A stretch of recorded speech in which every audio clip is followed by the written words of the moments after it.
Hello, जय हिंद। स्वागत है आपका हमारे यूट्यूब चैनल पे। देखिए यहाँ पे एक त्रिकोणमिति का सवाल बच्चों ने व्हाट्सएप के ज़रिए पूछा है और इसका हम जल्दी से डिस्कस कर देते हैं कि कैसे इस सवाल को आप जल्दी से सॉल्व कर सकते हैं। ये सवाल एसएससी में पूछा गया है ना। सीएचएसएल का शायद ये सवाल है ना। और बहुत इजी सवाल है और ऐसे सवाल में अगर आप बेसिक कैलकुलेशन के हिसाब से आप सॉल्व करोगे तो बहुत ज़्यादा समय लग जाएगा।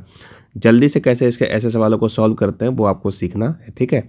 चलिए हम एक बार डिस्कस करते हैं कैसे इसको बनाना है। तो सबसे पहले सवाल को बहुत ध्यानपूर्वक देखिए।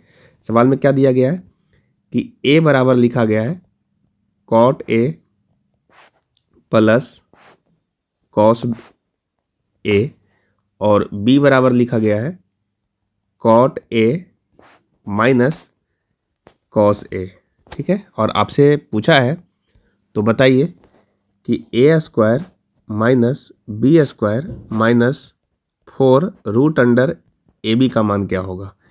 ये चीज़ें आपसे पूछा गया है, ठीक है। जब भी ऐसा कोई सवाल दे कि कोई वैल्यू इस तरीके से दे दे और आपसे पूछे कि कुछ इसका मान क्या होगा, तो आप क्या करिए कि जो यहाँ पे एंगल है ना, जो यहाँ पे कोण दिया गया है कोण, इस कोण को आप अपने से मान लीजिए, ठीक है। मानना क्या है, तो मानना है आपको 0 से लेकर के 90 तक जो आपका स्टैंडर्ड वैल्यू होता है, जैसे 0, 30, 45, 60 और 90, इसी 5 वैल्यू में से कोई एक वैल्यू आपको मान लेना है, ठीक है। यहाँ पे जो एंगल है ए, इस ए के जगह पे आप कुछ भी मान सकते हो इस कोण को।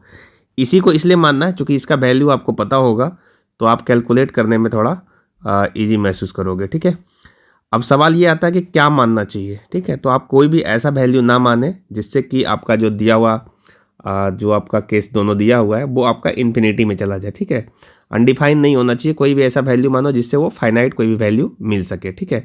तो हम यहाँ पे 0 नहीं मान सकते, इसलिए नहीं मान सकते कि cot 0 का मान अगर आप कैलकुलेट करोगे, आप सोच के देखो कि जो आपका cot a है उसको आप 1/tan a बोल सकते हो, है ना। और यदि आप 0 इसको माने a के जगह पे, तो tan 0 का मान 0 होता है, तो ये 1/0 आ जाएगा जो कि अनडिफाइन का केस देगा। तो ऐसे केस में हम 0 को नहीं मानेंगे। ध्यान हमेशा रखना है कि कोई भी ऐसा वैल्यू आप नहीं मानना जिससे कि अनडिफाइन का केस दे दे, ठीक है। तो हम यहाँ पे कोई दूसरा वैल्यू मानेंगे, जैसे 0 नहीं मान रहे तो हम यहाँ पे 90 एज्यूम करके देखते हैं, है ना। अगर हम 90 ए के जगह पे हम 90 एज्यूम करते हैं तो आप खुद देखो कि जब यहाँ पे 90 रखोगे ए के जगह पे तो tan 90 का मान अनडिफाइन होता है, ठीक है। ये समझना है आपको। tan a का मान यानी tan 90 का मान क्या होगा, तो tan 90 का मान इन्फिनिटी होता है। तो यहाँ पे cot a है ना, यहाँ पे cot a है, आप खुद सोचिए देखो a बराबर क्या होगा, तो cot a, तो हम cot a जब करेंगे तो 1/tan a होता है ये tan a और प्लस cos a, है ना। और यहाँ पे अगर आप 90 रखोगे तो ये वैल्यू 1/अनडिफाइन आएगा और प्लस cos a यानी cos a का यानी cos 90 का मान आप जानते हो 0 होता है, यहाँ लिख देते हैं, तो ये वैल्यू 0 हो जाएगा। और 1/इन्फिनिटी का मतलब ये है कि एक में अगर आप कोई भी इनडिफाइन नंबर से भाग दोगे तो ये वैल्यू 0 देगा, ठीक है। तो आप खुद देखो ये वैल्यू क्या मिल गया, 0 + 0 करेंगे तो ये 0 आएगा। उसी तरीके से हम जब b का वैल्यू कैलकुलेट करेंगे तो ये भी 0 और ये भी 0 आएगा, यानी फाइनल ये भी 0 आ जाएगा। तो a भी 0 हो जाएगा और b भी 0 हो जाएगा, ठीक है। और जब इसको आप कैलकुलेट करोगे तो आप खुद देखो कि अगर हम a का वैल्यू यहाँ पे, चूँकि इसका वैल्यू आपसे पूछा था ना a स्क्वायर, तो a स्क्वायर यानी 0 माइनस बी स्क्वायर वो भी 0 और माइनस 4√0 × 0 यानी सब 0 हो जा रहा है ना। तो इस तरीके से जो आपका सही आंसर होगा वो ऑप्शन नंबर ए होगा, यही इसका सही आंसर है, ठीक है। अब सवाल ये आता है कि क्या सिर्फ 90 से ही सॉल्व होगा, नहीं, आप 90 से भी सॉल्व कर सकते हो या कोई और वैल्यू रख करके भी सॉल्व कर सकते हो।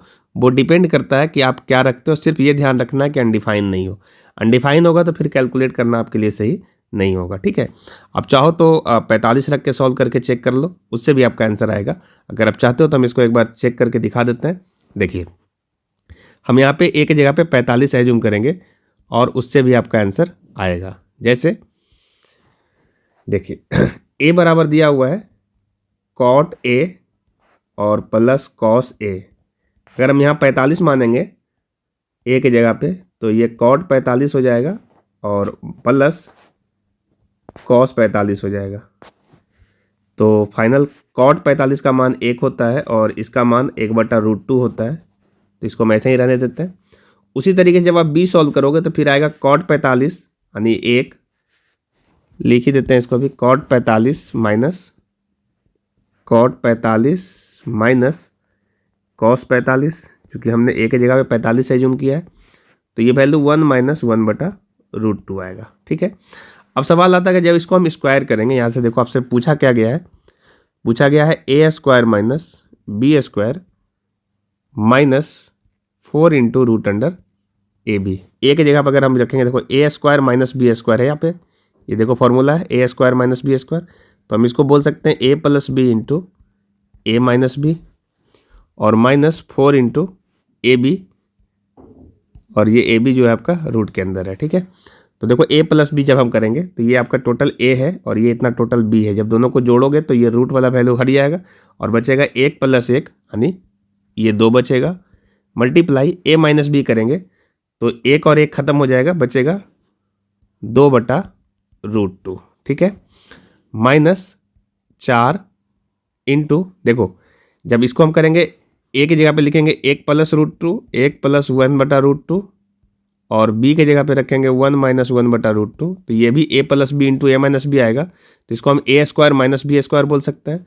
तो जब a² माइनस b² बोलोगे तो 1 का स्क्वायर 1 होगा और माइनस 1/√2 का स्क्वायर 1/2 आएगा, तो ये आपका 1/2 आएगा। ठीक है, और ये आपका 4 से मल्टीप्लाई है इधर, और माइनस ये आपका 4/√2 आया। ठीक है, इसको हम इसके आगे इधर सॉल्व कर दे रहे हैं, तो ये वैल्यू जो आपका आया है 4/√2 और माइनस ये देखो ये आपका 1 में से 1/2 जाएगा, है ना, तो 1/2 ही बचेगा अंदर में, और ये 4 है आपका, चाहो तो 4 को आप अंदर कर सकते हो, है ना, तो आपका फाइनल कितना मिल जाएगा।